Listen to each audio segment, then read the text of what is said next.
Dear students, in 9th standard science chapter 6, the chapter is tissues. You have already studied the meaning of cells. You know all living organisms including plants and animals, they are made up of many basic structure, fundamental units. The fundamental units of living organism is called a cell. Cells are of different types to perform different functions. So, to perform different functions in the plant body or to perform different functions in animal body, the cells acquire different shapes.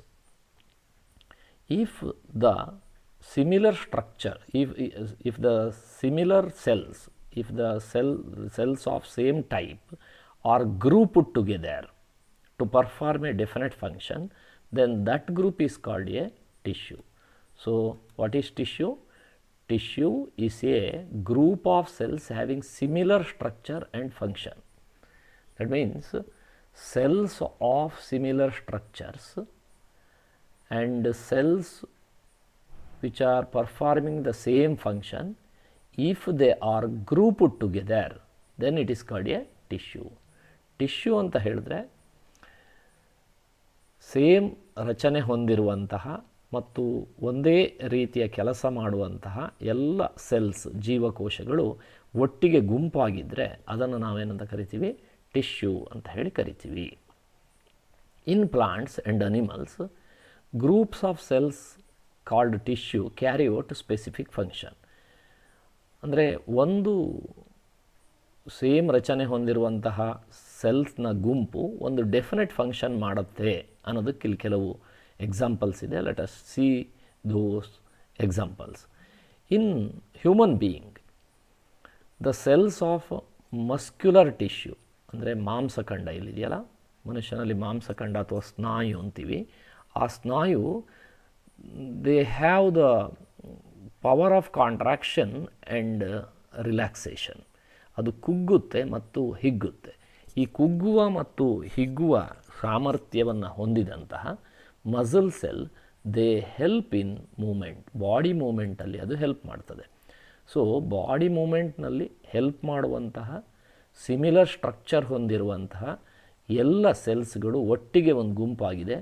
So this is called muscle tissue. If you go to the next example, here are some plant cells are there. They have similar structure. See, this is tapering at the tip and broader at the middle. Here also this is tube like structure through which the water flows. ಇದರ ಮೂಲಕ ನೀರು ಹೋಗುತ್ತೆ. So this is called xylem. This is another type of cell which has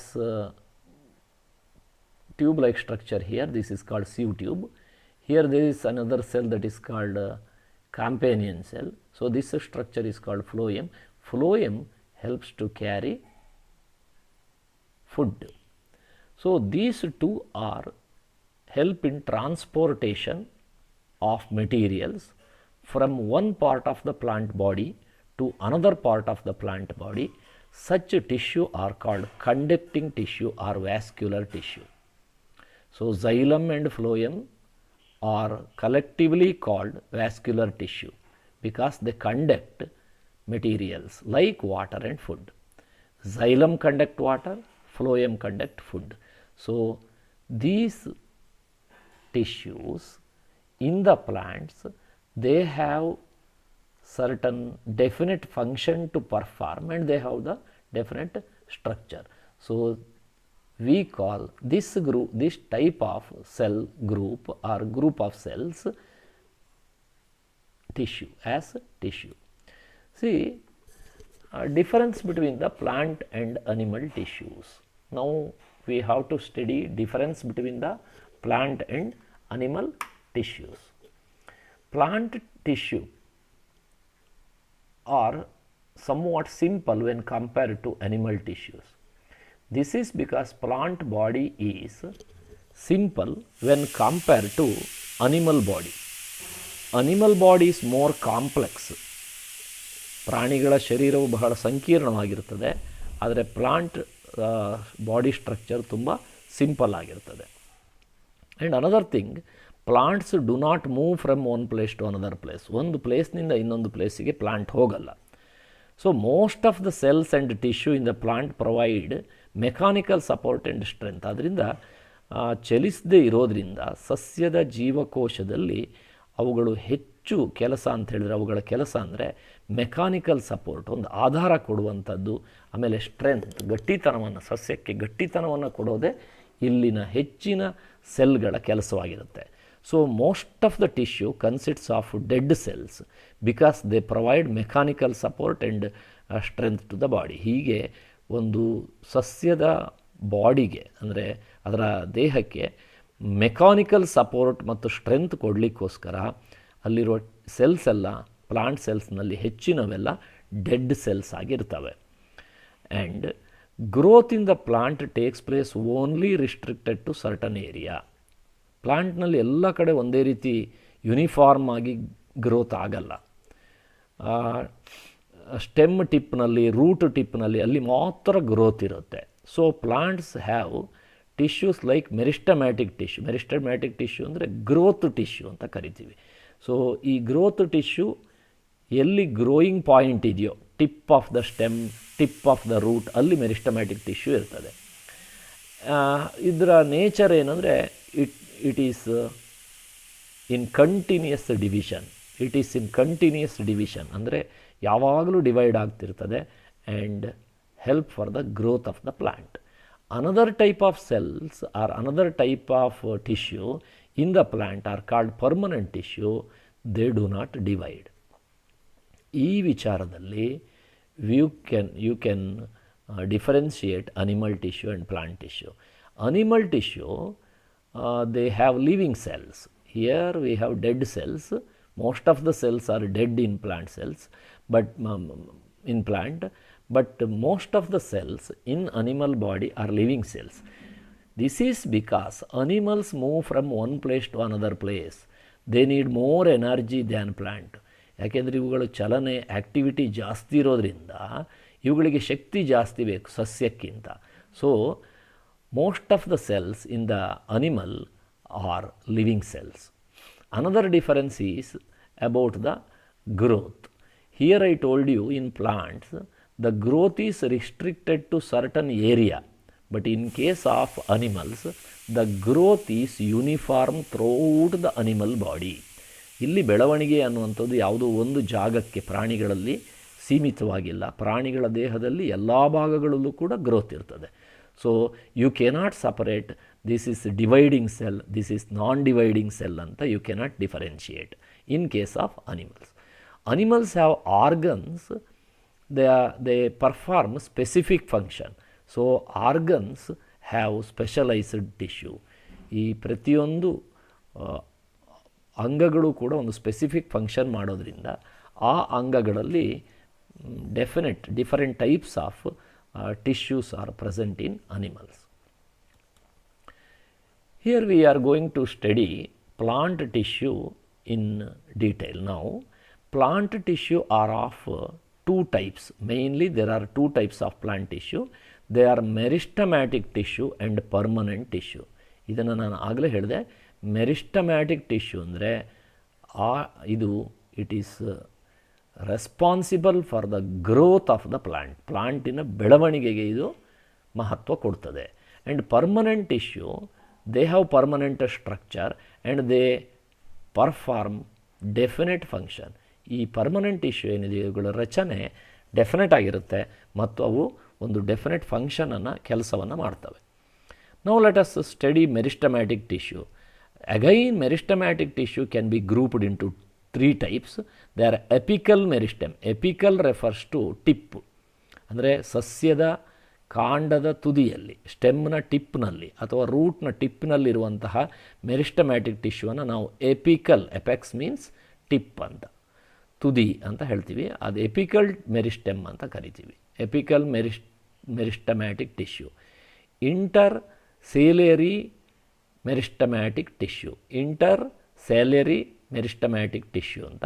ಇದು ಮುಂದೆ study ಮಾಡೋಣ ಇದರ ಮೀನಿಂಗನ್ನು. And lateral meristematic tissue, ಇದಿರುವಂಥದ್ದು ಸಸ್ಯದ ಲೀಫಿನ ಸ್ಟಾಕ್, ಬಡ್, ಅವುಗಳಲ್ಲೆಲ್ಲ ಇಲ್ಲಿ ಬರ್ತದೆ. And lateral meristematic tissue, lateral refers to side, ಸಸ್ಯದ ಕಾಂಡದ ಲ್ಯಾಟ್ರಲ್ ಸೈಡ್ ಅಂದರೆ ಪಾರ್ಶ್ವ ಸೈಡ್ನಲ್ಲಿ ಮೆರಿಸ್ಟಮ್ಯಾಟಿಕ್ ಟಿಶ್ಯೂ ಬಂದರೆ that is called lateral meristematic tissue. ಇದು this is about the meristematic tissue. Now we are going to study permanent tissue. Again, permanent tissue are of two types, simple permanent and complex permanent. Here see, this flow chart give you the correct idea. Meristematic tissue are of three types, apical, intercellary, lateral. Permanent tissue, simple permanent tissue, complex permanent tissue. So permanent tissue can be again grouped into simple permanent tissue and complex permanent tissue.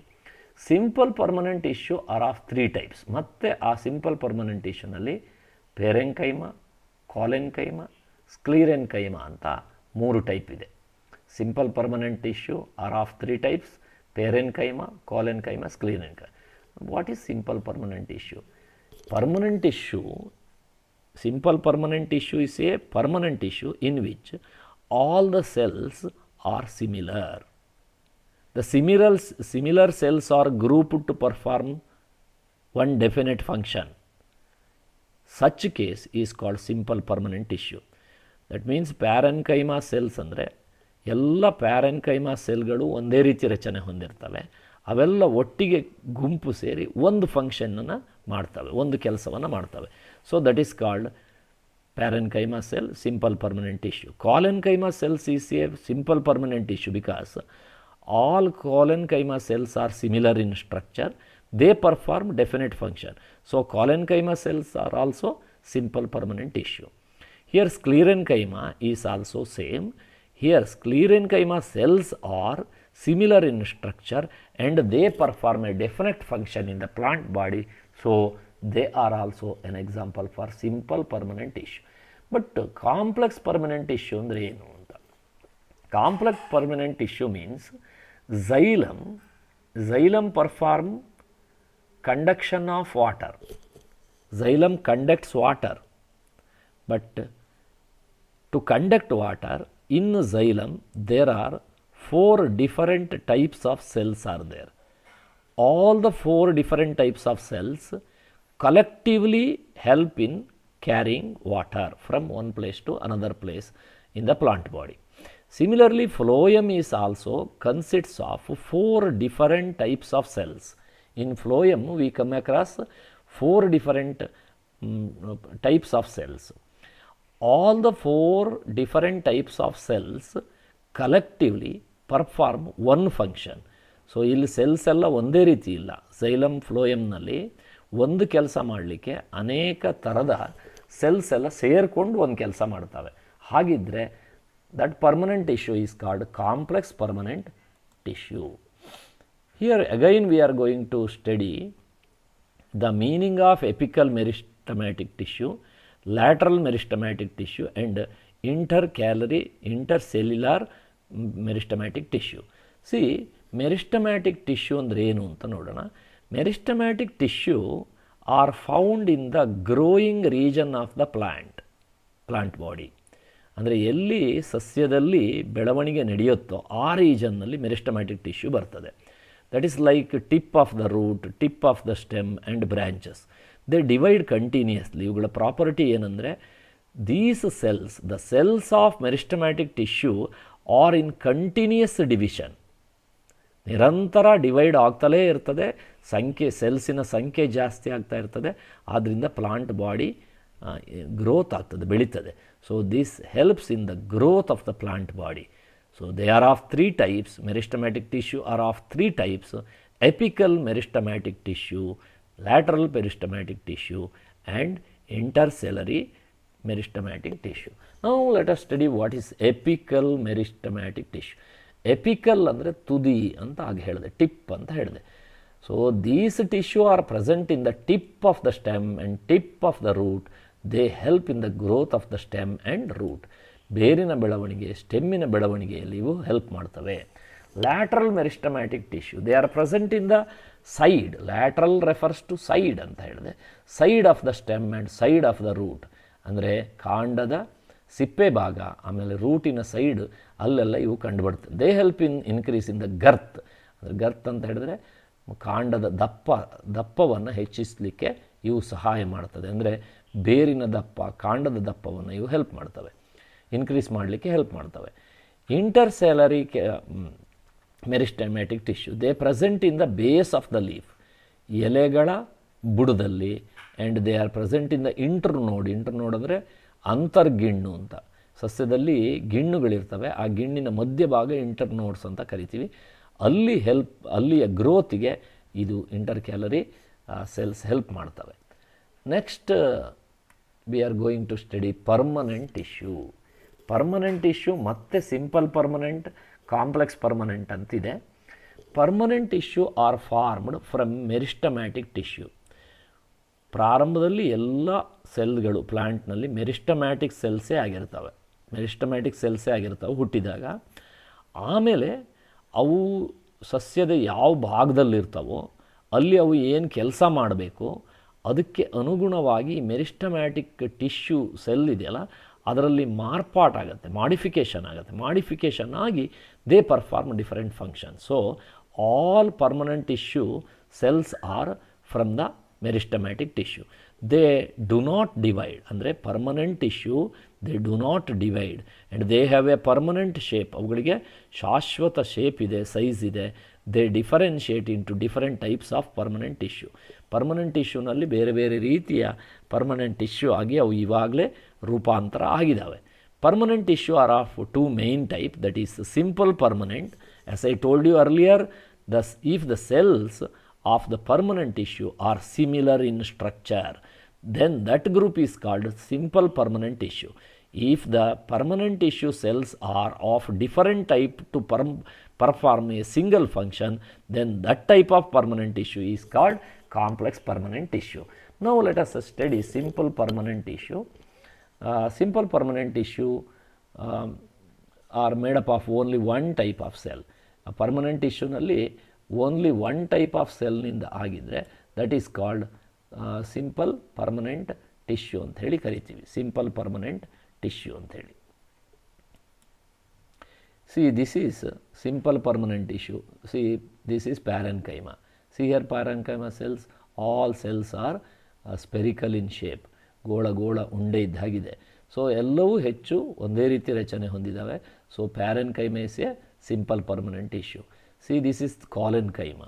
Collenchyma cells are also similar in structure. ಇದಕ್ಕೆ ವ್ಯತ್ಯಾಸ ಇರ್ಬೋದು, ಆದರೆ collenchyma cells they have similar structure and performs same function. So this is also example for simple permanent tissue. This is sclerenchyma cells. These sclerenchyma cells, they are also similar in structure, they perform different function. So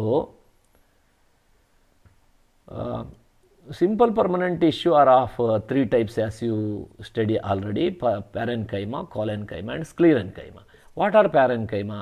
They consist of they are loosely packed thin-walled cells having more intercellular spaces. Illi this is cell, this is another cell, this is another cell. ಈ ಮೂರು cell ಮಧ್ಯದಲ್ಲಿ ಖಾಲಿ ಜಾಗ ಇದೆಯಲ್ಲ, ಎಂಟಿ space, ಅದನ್ನು ನಾವು intercellular space ಅಂತ ಕರಿತೀವಿ. ಈ ಇಂಟರ್ಸೆಲ್ಯುಲರ್ ಸ್ಪೇಸ್ ಪ್ಯಾರೆನ್ಕೈಮಾದಲ್ಲಿ ಜಾಸ್ತಿ ಇದೆ. See here, they are loosely packed thin walled cells having more intercellular space. ಅವುಗಳಲ್ಲಿ ಸೆಲ್ ಮತ್ತು ಸೆಲ್ಗಳ ನಡುವೆ ಇರುವ ಖಾಲಿ ಜಾಗ ಜಾಸ್ತಿ ಇರ್ತದೆ. Some parenchyma cells in leaves contain chloroplast and they perform photosynthesis. ಇದರಲ್ಲಿ ಕ್ಲೋರೋಪ್ಲಾಸ್ಟ್ ಇದ್ದರೆ ಪ್ಯಾರೆನ್ಕೈಮಾ ಸೆಲ್ಲಲ್ಲಿ ಅವು ಫುಡ್ ತಯಾರು ಮಾಡ್ತವೆ. So it helps in photosynthesis. Some parenchyma cells have large air cavities. ಕೆಲವು ಅಕ್ವಾಟಿಕ್ ಪ್ಲಾಂಟ್ನಲ್ಲಿ, ಜಲಸಸ್ಯಗಳಲ್ಲಿ ಏನಾಗುತ್ತೆ, ಈ ಸ್ಪೇಸ್ ಇದೆಯಲ್ಲ, ಯಾವುದು ಇಂಟರ್ಸೆಲ್ಯುಲರ್ ಸ್ಪೇಸ್, ಆ ಗ್ಯಾಪು ತುಂಬ ಜಾಸ್ತಿ ಇರ್ತದೆ, ಅಲ್ಲಿ ಏರ್ ಫಿಲ್ ಆಗಿರ್ತದೆ. ಸೊ ಈ ಏರ್ ಫಿಲ್ ಆಗಿದರೆ ಏನಾಗುತ್ತದೆ, it helps to float the plant in the water, ನೀರಿನಲ್ಲಿ ಆ ಪ್ಲಾಂಟ್ ತೇಲಲಿಕ್ಕೆ ಹೆಲ್ಪ್ ಮಾಡ್ತದೆ. Some parenchyma cells in the root and stem store water and minerals. ಇದರ ಫಂಕ್ಷನ್ ಏನಂತ ಹೇಳಿದ್ರೆ ಸ್ಟೆಮ್ ಮತ್ತು ರೂಟ್ನಲ್ಲಿ ಅಥವಾ ಲೀವ್ಸ್ನಲ್ಲಿ, ಪ್ಲಾಂಟ್ ಬಾಡಿನಲ್ಲಿ they help in store the water and minerals. Collenchyma ಸೆಲ್ಸಿಗೆ ಬಂದರೆ, these collenchyma cell this is elongated, ಉದ್ದುದ್ದ ಇದ್ದಾವೆ ಇವು. ಆ್ಯಂಡ್ ಇಲ್ಲಿ ಏನು ಏರ್ ಸ್ಪೇಸ್ ಇತ್ತು, ಇಂಟರ್ ಸೆಲ್ಯುಲರ್ ಸ್ಪೇಸ್ ಇತ್ತು, ಆ ಸ್ಪೇಸು ಇಲ್ಲಿ ತುಂಬಿಕೊಂಡಿರುತ್ತೆ ಕೆಲವು ಕೆಮಿಕಲ್ಸ್ನಿಂದ. ಓಕೆ, ಸೊ ಸಾಮಾನ್ಯವಾಗಿ ಈ ಇಂಟರ್ ಸೆಲ್ಯುಲರ್ ಸ್ಪೇಸ್ ಏನಿದೆಯೋ ಅದು ಖಾಲಿ, ಪ್ಯಾರೆನ್ಕೈಮದಲ್ಲಿ ಖಾಲಿ ಇದ್ದ ಹಾಗೆ ಕಾಲೆನ್ಕೈಮದಲ್ಲಿ ಖಾಲಿ ಇರೋದಿಲ್ಲ, ಅದು ಫಿಲಪ್ ಆಗಿರುತ್ತೆ. This consists of elongated cell having less intercellular space. ಇಲ್ಲೇನು ಹೇಳಿದು, they have more intercellular space ಅಂದು. ಇಲ್ಲಿ ಇಂಟರ್ ಸೆಲ್ಯುಲರ್ ಸ್ಪೇಸ್ ಕಡಿಮೆ ಇದೆ. ತಿಕ್ಕರ್ ಎಟ್ ದ ಕಾರ್ನರ್, ಅಂದರೆ ಈ ಸೆಲ್ಸು ಎಲ್ಲಿ ಇದೆಯೋ ಇಲ್ಲೆಲ್ಲ ಈ ಜಾಗ, ಇದು ಕಾರ್ನರ್, ಈ ಕಾರ್ನರ್ನಲ್ಲಿ ಸೆಲ್ ದಪ್ಪ ಇರುತ್ತೆ, ಇಲ್ಲಿ ತೆಳು ಇರುತ್ತೆ, ಇಲ್ಲಿ ಕಾರ್ನರ್ ಇದೆ ದಪ್ಪ ಇರುತ್ತೆ. ಸೊ ಇಲ್ಲಿ ನೀವು ಕಾಣ್ಬೋದು. ಸೊ ಕಾರ್ನರ್ ಎಲ್ಲಿದೆಯೋ, ಸೆಲ್ ಮೀಟ್ ಆಗುವಂಥ ಕಾರ್ನರ್ ಇದೆಯೋ ಅಲ್ಲಿ ಥಿಕ್ನೆಸ್ ಜಾಸ್ತಿ ಇರುತ್ತೆ, ದಪ್ಪ ಇರುತ್ತೆ. Then they give flexibility and allow easy bending of the different part of the stem. ಕೆಲವು ಸಸ್ಯದ ಭಾಗಗಳು ತುಂಬ ಚೆನ್ನಾಗಿ ಬೆಂಡ್ ಆಗ್ತದೆ, ಅದು ಕಟ್ ಆಗಲ್ಲ, ಫ್ಲೆಕ್ಸಿಬಿಲಿಟಿ ಇರುತ್ತೆ. ಫ್ಲೆಕ್ಸಿಬಿಲಿಟಿ ಅಂತ ಹೇಳಿದ್ರೆ ಆ ಬೆಂಡಾಗುವಂಥ ಸಾಮರ್ಥ್ಯ, ಬಾಗುವಂಥ ಸಾಮರ್ಥ್ಯ ಜಾಸ್ತಿ ಇರುತ್ತೆ. ಅದು ಇರಲಿಕ್ಕೆ ಕಾರಣ ಅಂತಹ ಜಾಗದಲ್ಲಿ, ಅಂತಹ ಭಾಗದಲ್ಲಿ ಕೋಲೆನ್ಕೈಮಾ ಸೆಲ್ ಜಾಸ್ತಿ ಇರುತ್ತೆ ಅಂತ. ಸೊ ಸ್ಟೆಮ್ಮಲ್ಲಿರ್ಬೋದು, ಲೀಫಲ್ಲಿರ್ಬೋದು, ಅದು ಎಷ್ಟು ಬಾಗಿಸಿದ್ರೂ ಬೆಂಡಾಗಲ್ಲ ಅಂದರೆ ಅಲ್ಲಿ ಕೋಲೆನ್ಕೈಮಾ ಇದೆ ಅಂತ. They also give mechanical support, strength ಕೊಡುತ್ತೆ. ಯಾಕೆಂದರೆ ಇದು ಸ್ಟ್ರೆಂತ್ ಕೊಡಲ್ಲ, ಇಲ್ಲಿ ಇಂಟರ್ ಸೆಲ್ಯುಲರ್ ಸ್ಪೇಸ್ ಇದೆ. ಇಲ್ಲೇನಾಗಿದೆ, ಇಂಟರ್ ಸೆಲ್ಯುಲರ್ ಸ್ಪೇಸ್ ಏನಾಗಿದೆ, ಫಿಲಪ್ ಆಗಿದೆ, ಸಿಮೆಂಟ್ನಂತಹ ವಸ್ತುವಿನಿಂದ ಫಿಲಪ್ ಆಗಿರೋದ್ರಿಂದ ಇಟ್ ಗಿವ್ಸ್ ಮೆಕ್ಯಾನಿಕಲ್ ಸಪೋರ್ಟ್, ಅಂದರೆ ಸಸ್ಯಕ್ಕೆ ಗಟ್ಟಿತನವನ್ನು ಕೊಡ್ತದೆ. ದೆನ್ ಸ್ಕ್ಲೀರೆನ್ಕೈಮಾ ಅಂತ. ಈ ಸ್ಕ್ಲೀರೆನ್ಕೈಮಾ ಸೆಲ್ಸ್ ಏನಾಗಿದೆ ಅಂತ ಹೇಳಿದ್ರೆ ಇಲ್ಲಿ ಈಕ್ವಲ್ ಥಿಕ್ನೆಸ್ ಇದೆ. ಇದೊಂದು ಸೆಲ್, ಇದೊಂದು ಸೆಲ್, ಇದೊಂದು ಸೆಲ್. ಇಲ್ಲಿ thickness is equal in all edges of the cell, evenly thickened ಅಂತ ಕರಿತೀವಿ. ಸೊ ಅದೇನಾಗುತ್ತೆ, ಇದು ದಪ್ಪ ಗೋಡೆ ಇರ್ತದೆ and cells are dead cells. ಇಲ್ಲಿ ಇದು living cell, collenchyma living cell, but sclerenchyma dead cell ಆಗಿರುತ್ತೆ. So it gives more mechanical strength to the plant body. It consists of long, narrow, dead, thick walled cells. ನೋಡಿದ್ರ character ಆಗಿದೆ, long ಉದ್ದುದ್ದ ಇರ್ತದೆ, narrow ಅದರ ನಾಳ ಕಿರಿದಾಗಿರ್ತದೆ, dead ಅದು ನಿರ್ಜೀವ ಅಂದರೆ ನಿರ್ಜೀವ ಕೋಶಗಳಾಗಿರ್ತದೆ, ಥಿಕ್ ವಾಲ್ಡ್ ಸೆಲ್ ಇವುಗಳ ಗೋಡೆ ಬಹಳ ದಪ್ಪ ಇರ್ತದೆ. So these cell wall contain lignin, ಇವುಗಳ ಸೆಲ್ ವಾಲ್ ಲಿಗನಿನ್ ಎಂಬ ಕೆಮಿಕಲ್ಸ್ ಇರ್ತದೆ. It acts as cement and harden them. ಅದರಿಂದ ಸ್ಕ್ಲೀರೆನ್ಕೈಮಾ ಬಹಳ ಗಟ್ಟಿ, ಇದು ನಾರು, ಸಸ್ಯದ ನಾರುಗಳಲ್ಲಿ ಇರ್ತದೆ, ಅಥವಾ ಚೀಕು ಅಂತ ಹೇಳ್ತೀವಿ, ಅದರಲ್ಲಿ ಹೆಚ್ಚಾಗಿ ಇರ್ತದೆ. It gives strength and hardness to the plant body. ಇದು ಹೆಚ್ಚಾಗಿ ಸಸ್ಯಕ್ಕೆ ಹಾರ್ಡ್ನೆಸ್ಸನ್ನು ಕೊಡ್ತದೆ ಅಂತ. So this is the picture we have seen. This is another picture. See parenchyma tissue is there, air space is there. Here ಇಲ್ಲಿ ಕಾರ್ನರಲ್ಲಿ ತಿಕ್ಕಾಗಿ ಕಾಣ್ತದೆ. ಇಲ್ಲಿ ನೋಡಿ ಈ ಸೆಲ್ ವಾಲ್ ತುಂಬ ದಪ್ಪ ಇದೆ, ಹಾಗಾದ್ರಿಂದ ಇದು ಗಟ್ಟಿ ಇರ್ತದೆ.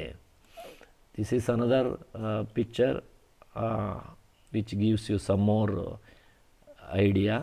Here cell characteristics are written here and functions are written here. Parenchyma, photosynthesis, secretion, storage, ಇದ್ರ ಕೆಲಸ. ಆಹಾರ ತಯಾರು ಮಾಡ್ತದೆ, ಮೆಟೀರಿಯಲನ್ನು ಕೆಮಿಕಲ್ ಸೆಕ್ರೀಟ್ ಮಾಡ್ತದೆ, ಆ್ಯಂಡ್ ಸ್ಟೋರೇಜ್ ಆಹಾರ ಸಂಗ್ರಹ ಮಾಡ್ತದೆ. Collenchyma it gives support to the plant body. It also sclerenchyma also give mechanical support to the plant body. Then we have to study complex permanent tissue. Complex permanent tissue, as you know here, it is a group of permanent tissue or permanent cells which are having different shapes but perform definite function. ಒಂದು definite ಫಂಕ್ಷನನ್ನು ಮಾಡಲಿಕ್ಕಾಗಿ permanent ಸೆಲ್ಗಳು ಬೇರೆ ಬೇರೆ ರಚನೆ ಹೊಂದಿದ permanent ಸೆಲ್ಗಳು ಒಟ್ಟಿಗೆ ಗುಂಪಾಗಿದೆ. That is called permanent complex permanent tissue. They are made up of more than one type of cells ಅಂತಿದೆ. There are two types of complex tissue. They are xylem and phloem. So ಅವುಗಳನ್ನು ನಾವು vascular ಅಥವಾ conducting tissue ಅಂತಲೇ ಕರಿತೀವಿ. ಯಾಕೆಂದರೆ they conduct water and minerals, food ಅವನ್ನೆಲ್ಲ conduct ಮಾಡ್ತವೆ. Vascular ಅಂತ ಹೇಳಿದ್ರು ಕಂಡಕ್ಟ್ ಅನ್ನೋ ಅರ್ಥ. ಈಗ ಝೈಲಮ್ನಲ್ಲಿ ಬಂದರೆ, ಝೈಲಮ್ನಲ್ಲಿ ಒಂದೇ ಥರ ಸೆಲ್ಸ್ ಇಲ್ಲ. There are different types of xylem. ಅವು ಪೈಪ್ಗಳಾಗಿದ್ದರೂ ಅವುಗಳ ಶೇಪ್ ಚೇಂಜ್ ಇದೆ. ಕನ್ಸಿಸ್ಟ್ಸ್ ಆಫ್ ಟ್ರ್ಯಾಕಿಡ್, ಇದು ಒಂದು ಟೈಪು, ಇಲ್ಲಿ ಟ್ರೈಕಿಡ್ ಅಂತ ನಿಮಗೆ ಕಾಣ್ತದೆ. And xylem parenchyma, it is not mentioned here. Xylem fibre, this is called xylem fibre. And tracheid, trachea, it is not tracheid, you have to write trachea, this is trachea. So all these are different, they have different structure, but they carry water. ಅವೆಲ್ಲದರಲ್ಲೂ ನೀರು ಹಾದು ಹೋಗ್ತದೆ. So they help in transport of water and mineral from the root to the shoot system of the plant. ರೂಟ್ನಿಂದ ಶೂಟಿಗೆ ಅಂದರೆ ಬೇರ್ನಿಂದ ಕಾಂಡಕ್ಕೆ ನೀರು ಸಾಗಿಸೋ ಕೆಲಸ ಮಾಡ್ತದೆ. So xylem parenchyma ಅಂತ, ಇದರಲ್ಲಿ parenchyma cells ನೀವು ಹಿಂದೆ ನೋಡಿದ್ರಲ್ಲ, ಈ ಝೈಲಮ್ ಜೊತೆಯಲ್ಲಿ ಪ್ಯಾರೆನ್ಕೈಮಾ ಸೆಲ್ ಇದ್ದರೆ that is called xylem parenchyma. They help in storage of food and water, ಅದು ಸ್ಟೋರೇಜ್ನಲ್ಲಿ ಹೆಲ್ಪ್ ಮಾಡ್ತದೆ. ಆ್ಯಂಡ್ ಫ್ಲೋಯಮ್ನಲ್ಲೂ ಹಾಗೆ, ಫ್ಲೋಯಮ್ನಲ್ಲಿ ತುಂಬ ಸಿವ್ ಟ್ಯೂಬ್ ಅಂತಿದೆ. This is sieve tube. Companion cell ಅಂತ ಇಲ್ಲಿ ನೋಡಿ, ಕಾಂಪ್ಯಾನಿಯನ್ ಸೆಲ್ ಅಂತಿದೆ, ಸ್ಪಿಂಡಲ್ ಶೇಪ್ಡು ಕಾಂಪ್ಯಾನಿಯನ್ ಸೆಲ್ಸ್ ಇದ್ದಾವೆ. ಆ್ಯಂಡ್ ಫ್ಲೋಯಮ್ ಪ್ಯಾರೆನ್ಕೈಮಾ, ಪ್ಯಾರೆನ್ಕೈಮಾ ಇಲ್ಲಿ ಹೇಳಿದ್ವಲ್ಲ, ಝೈಲಮ್ ಜೊತೆ ಇದ್ದರೆ ಝೈಲಮ್ ಪ್ಯಾರೆನ್ಕೈಮಾ ಅಂತೀವಿ. Parenchyma cell if they are present along with the phloem, they are called phloem parenchyma. And phloem fibre ಅಂತ ಇಲ್ಲಿ ತೋರಿಸ್ತೀನಿ, ಇದು ತುಂಬ ಗಟ್ಟಿ ಇರ್ತದೆ. ಸೊ ನೀವು ಯಾವುದಾದ್ರೂ ಒಂದು ಮರದ ಏನು ಕಾಂಡವನ್ನು ಕಟ್ ಮಾಡುವಾಗ ಅದು ನಾರಾಗಿ ಕಟ್ಟಾಗ್ತದೆ. ಸೊ ಈ ನಾರುಗಳನ್ನು ನಾವು ಹಾಗೆ ನೋಡ್ಬೋದು. The sieve tube and companion cell help in transport of food from leaves to all parts of the plant. ಇಲ್ಲಿ ಪ್ಲಾಂಟ್ನಲ್ಲಿ ಲೀಫ್ನಲ್ಲಿ ಆಹಾರ ತಯಾರಾಗಿದ್ದು ಫ್ಲೋಯಮ್ ಮೂಲಕ ಸಸ್ಯದ ಎಲ್ಲ ಭಾಗಗಳಿಗೂ ಹೋಗ್ತದೆ. So that is the function of sieve tube and companion cell. Whereas phloem parenchyma, its function is storage of food, and fiber helps in supporting the plant body. Plant ಬಾಡಿಯನ್ನು ಗಟ್ಟಿಯಾಗಿ ಹಿಡಿಲಿಕ್ಕೆ ಸಹಾಯ ಮಾಡ್ತದೆ. With this we have studied so many things today. Thank you for listening the class. Let us discuss the remaining point in my next period.